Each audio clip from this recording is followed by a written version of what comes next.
Olá pessoal, eu sou a Poli Lucena do canal Prof. Me Explica e essa é a quarta aula da série Prof. Me Explica Imuno. O objetivo dessa aula é estudar a diferenciação de células do sistema imune que são produzidas por órgãos linfóides primários. A medula óssea é um órgão linfóide primário responsável pela produção de células tronco hematopoéticas, porque vai produzir células que vão cair lá no sangue.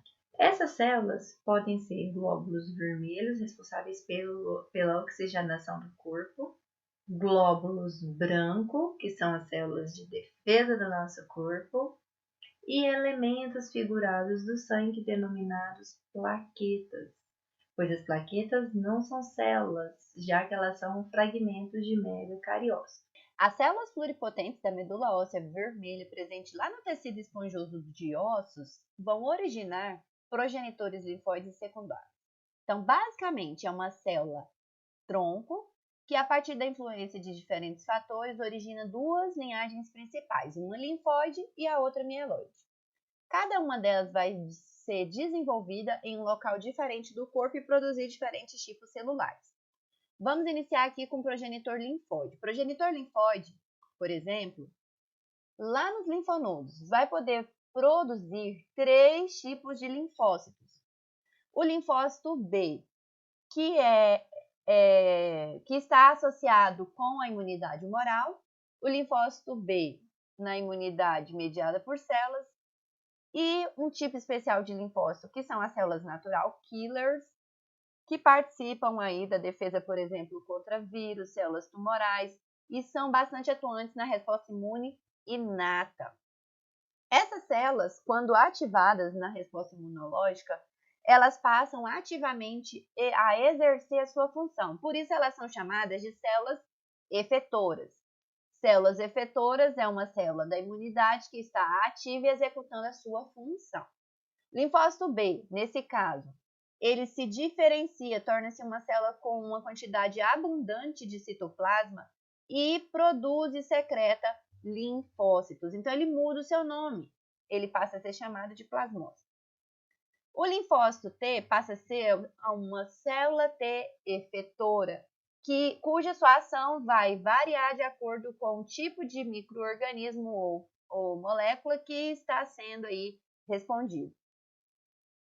Além disso, essas células elas vão responder também a uma célula apresentadora de antígeno muito importante, que é a célula dendrítica. Agora vamos falar a respeito do progenitor mieloide. O progenitor mieloide vai acontecer de liberar as células lá no sangue. Então, a gente tem o tecido hematopoético propriamente dito, com a presença, por exemplo, dos leucócitos, que são granulócitos, porque eles possuem essas bolinhas, esses grânulos aqui presentes em seus citoplasmas. Então, a gente tem um linfócito chamado basófilo, importante aí em defesas alérgicas. O eosinófilo, que é importante na defesa, por exemplo, de parasitos.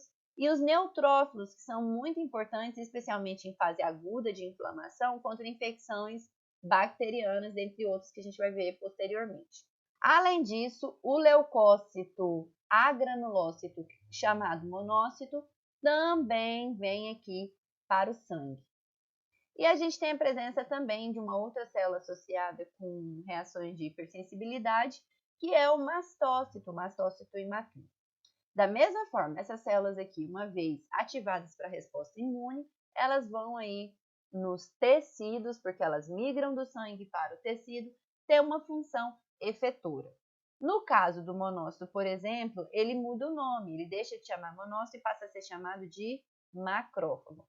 E também o mastócito imaturo se desenvolve em uma forma madura, onde a gente observa uma quantidade muito maior de grânulos aqui de histamina. Como que acontece a atuação dessas células aí em diferentes tipos de resposta, em diferentes tipos de locais? Como que vai se dar basicamente essas funções efetoras dessas células? Então, as células mieloides e linfóides exercem atividades especializadas, mas elas atuam de forma coordenada. Eu tenho quem vai chegar primeiro, quem vai vir depois, que é o que configura uma fase aguda e uma fase crônica, por exemplo. Vamos iniciar aqui falando do neutrófilo. O neutrófilo é aquele leucócito polimorfo nuclear que pode ter aí entre 3 a 5 núcleos. Seu citoplasma fica rosáceo bastante clarinho, porque ele não se cora nem com a eosina nem com a hematoxilina. Ele fica ali basicamente no sangue, mas quando acontece da quimiocina está atuando ali no processo de atração para o local de infecção ou inflamação, eles vão migrar para o tecido. Qual é a principal função que eles realizam? Então, a gente tem um processo muito importante que é a fagocitose. Ele vai tirar aquele agente agressor do meio extracelular e trazer ele para dentro do seu citoplasma, onde serão liberados substâncias dos grânulos azurófilos e dos grânulos específicos que estão presentes nessa célula.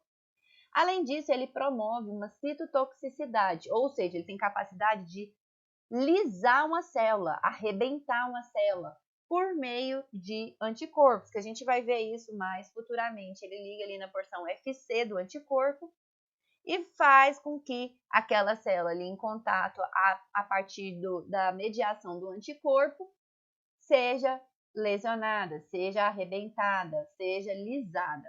Um segundo leucócito é o basófilo. O basófilo tem o núcleo contorcido, seus grânulos coram da mesma cor, então é muito difícil diferenciar a morfologia de um e do outro aqui. Também é um leucócito que está presente no sangue e migra a partir da atração de quimiocinas para o tecido. A função principal dele é liberar grânulos que contêm histaminas e outros agentes ativos, muito relacionados com a questão de alergia ou processos alérgicos. O terceiro leucócito, o eosinófilo, é um leucócito cujo seu núcleo ele é bilobulado e ligado por uma cromatina fina. Seus grânulos coram em laranja, porque ele é um eosinófilo, tem atração por corantes ácidos. Também estão presentes no sangue e também migram para os tecidos a partir da atração de quimiocinas. As principais funções do eosinófilo são realizar fagocitose de forma muito parecida com o neutrófilo, também realiza citotoxicidade mediada por anticorpo, só que aqui ele é voltado para um tipo específico de patógeno, que são os parasitos grandes, ou seja, vermes.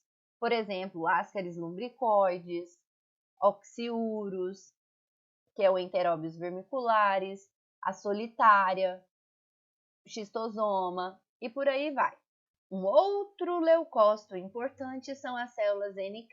Células NK são um tipo de linfócito que, na verdade, vão atuar na resposta imune inata e que possuem aqui um citoplasma um pouquinho mais abundante do que o que a gente observa para os linfócitos B e T, que são muito esféricos, compactados e com pouco citoplasma. A localização das células NK também no sangue, mas eles vão estar presentes ainda lá no fígado. Principal função, liberar grânulos. Eles têm alguns grânulos presentes aqui em seu interior, que vão matar células infectadas, por exemplo, por vírus, ou destruir células tumorais. Também promovem o processo de citotoxicidade mediada por anticorpos, parecido com o que a gente tem lá para o neutrófilo e para as demais células. E também são células muito importantes para a ativação de macrófagos a partir de uma citocina que a gente chama de interferon gama. Um outro leucócito é o linfócito T. Linfócito T que mostrado por microscopia eletrônica de transmissão. A gente observa aqui que ele está ativado com um citoplasma bastante grande, por sinal. Ele vai estar presente lá em órgãos linfóides, como é o caso dos linfonodos, mas também estão presentes no sangue, de onde eles migram para os tecidos.